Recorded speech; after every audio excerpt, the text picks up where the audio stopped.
آئینے کی آتما۔ روہیل اور اس کا پریوار ایک پرانی اینٹک دکان سے بہت ہی خوبصورت اور قدیم آئینہ خرید کر لاتے ہیں۔ وہ آئینہ قدیم ہونے کی وجہ سے ایک سنہرے فریم میں لپٹا ہوا ہوتا ہے اور اس پر عجیب بھاشا میں کچھ لکھا ہوتا ہے۔ گھر میں آئینہ لانے کے بعد سبھی کو آئینے کی پوری اسٹار خوبصورتی اپنی اور کھینچ لیتی ہے۔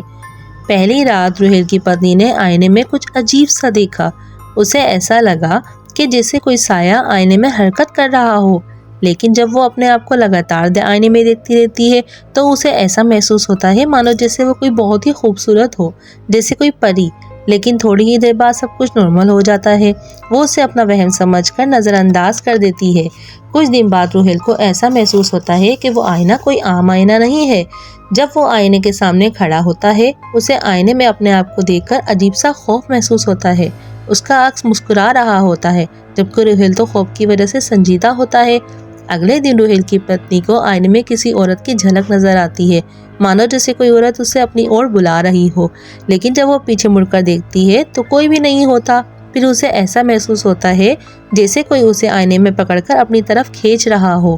آہستہ آہستہ آئینے کے واقعات اور بھی بھیانک ہوتے جاتے ہیں۔ روہیل کی بیٹی بھی جب خود کو آئینے میں دیکھتی ہے تو اسے بھی ڈر لگتا ہے، مانے جیسے کوئی اسے بھی اپنی اور بلا رہا ہو۔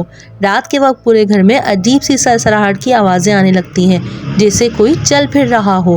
ایک رات روہیل کو خود آئینے میں دیکھ رہا ہوتا ہے۔ آئینے میں دیکھتے دیکھتے ہی وہ خود کو ایک ویران کمرے میں کھڑا ہوا دیکھتا ہے، جہاں پر ایک سفید لباس میں لپٹی ہوئی عورت اسے گھور رہی ہوتی ہے۔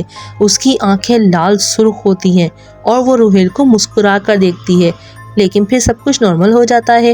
روہیل اپنی پتنی سے پوچھتا ہے کہ تم یہ آئینہ کہاں سے لائی تھی؟ تو اس کی پتنی اسے بتاتی ہے کہ وہ تو یہ آئینہ ایک بہت ہی پرانی اینٹک شاپ سے لے کر آئی تھی۔ اس آئینے سے پریشان ہو کر روہیل اس دکاندار سے معلومات لے کر اس جگہ جاتا ہے جس جگہ سے وہ آئینہ اس دکاندار کو ملا تھا۔